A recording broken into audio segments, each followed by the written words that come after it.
Bonjour à toutes et à tous, bienvenue sur votre chaîne d'information régionale. En ce jeudi 3 octobre, ravi de vous retrouver pour une nouvelle édition en images en 8 minutes. D'abord vos prévisions météo, avec assez simplement un temps ensoleillé mais frais. Aujourd'hui 4 à 5 degrés et relevé seulement ce matin au lever du jour. 14 à 15 degrés cet après-midi, c'est inférieur au normal de saison. Il fera donc frais, voire même froid si on veut aujourd'hui. Mais côté ciel, heureusement, le temps sera sec, dégagé et ensoleillé. Il faudra en profiter avant l'arrivée d'une nouvelle perturbation dès demain et pour la fin de semaine. Dans l'actualité, d'abord le football, la Ligue des Champions, deuxième défaite en 2 matchs hier soir pour le LOSC à domicile face à Chelsea. 2-1, les Lillois n'ont pas démérité, mais une fois de plus, ils ont été dominés par leur adversaire. Ils ont fait quelques erreurs grossières, coupables à ce niveau, se sont montrés trop timides pour espérer bousculer une équipe comme Chelsea. Avec 0 point en 2 matchs ce matin, l'avenir européen du LOSC semble déjà compromis. Prochain match face à Valence dans 3 semaines à domicile. Hier soir en conférence de presse, l'entraîneur nordiste Christophe Galtier n'a pas caché sa déception. Il sait tout ce qui sépare aujourd'hui son équipe du très haut niveau européen. On l'écoute, Christophe Galtier hier soir après la rencontre au micro de Vincent Vieillard. Sur les 2 premiers matchs que nous jouons, c'est que sur nos temps faibles, nous encaissons des buts et on souffre. Le premier but est une grosse erreur défensive, le deuxième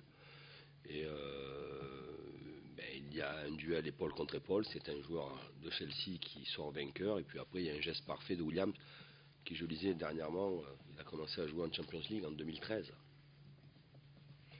Donc voilà, tout ça fait que il y a à un certain moment dans le match un écart important entre les deux équipes. Ce n'est pas de manière individuelle que je vais parler, mais de manière collective. J'insiste sur le fait que l'adversaire a l'habitude de ce genre de match. Nous, pour aller bousculer ce genre d'adversaire, on est à 110, 120, 130%. Un autre sujet d'actualité, toujours aussi complexe à traiter, mais ô combien important, le harcèlement scolaire avec à suivre le témoignage d'un jeune nordiste victime de violences depuis l'école primaire jusqu'au collège, des humiliations et des persécutions répétées qui l'auraient poussé à une tentative de suicide durant son année de 6e. Ce jeune nordiste souhaite rester anonyme puisque sa situation s'est quand même un peu améliorée cet été lorsqu'il a changé d'établissement. Aujourd'hui il va mieux, son travail scolaire s'en ressent, il a de bonnes notes, mais pour lui le stress est permanent. Il dit ainsi vomir régulièrement le matin avant d'aller en classe. Écoutez son témoignage recueilli par Vincent Vieillard. Dans mon cas, le harcèlement scolaire, c'était du harcèlement physique et moral. Ça a commencé par des insultes, des moqueries, que ce soit sur le physique, la façon d'être. Ensuite, ça a commencé par des coups, des claques, des crachats au visage. Et ensuite, des vols de matériel scolaire. C'était quand? Pendant toutes mes années collège.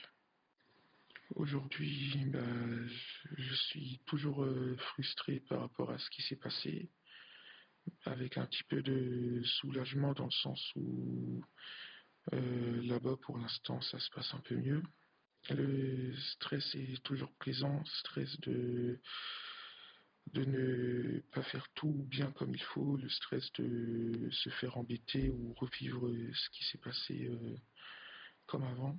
En 6e, j'étais à bout, j'étais parti jusqu'à la tentative de suicide. Surtout, faut en parler, faut pas garder ça que pour soi, car au fil des années, tout se mélange, tout devient noir, et puis c'est là que viennent les idées noires. Il faut en parler parce que ça nous ronge de l'intérieur et ça nous provoque une haine infaillible. Il faut en parler.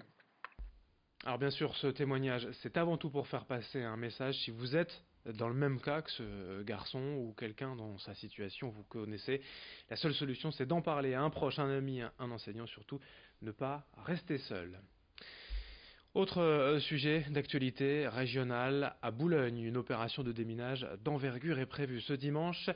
À l'origine, c'est un pêcheur qui a ramené dans ses filets une bombe de la Seconde Guerre mondiale d'environ 250 kg. Une bombe qui va devoir être désamorcée dimanche. Une zone de confinement de 1500 mètres autour du port sera en place de midi à 18h45 au plus tard. 25 000 personnes sont concernées à Boulogne, au Portel et à Outreau. Confinés à domicile, Nausicaa restera fermé, le marché de Boulogne est annulé, de même que les manifestations prévues dans le secteur. 8 TER sont annulés en gare de Boulogne-Ville dimanche après-midi et les habitants vont même devoir être évacués par sécurité. Bref, une journée pas ordinaire pour les Boulonnais ce dimanche, on en reparlera.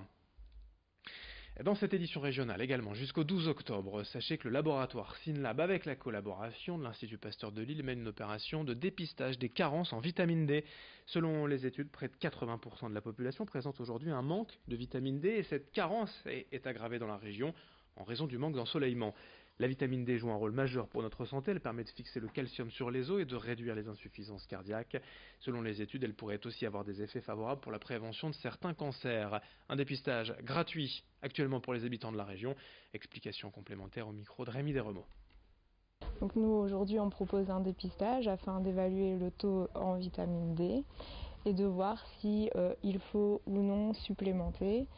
Et après, on peut recommander notamment d'adapter son alimentation puisque la vitamine D est retrouvée aussi au niveau de l'alimentation, donc dans les poissons gras comme le saumon, l'huile de foie de morue.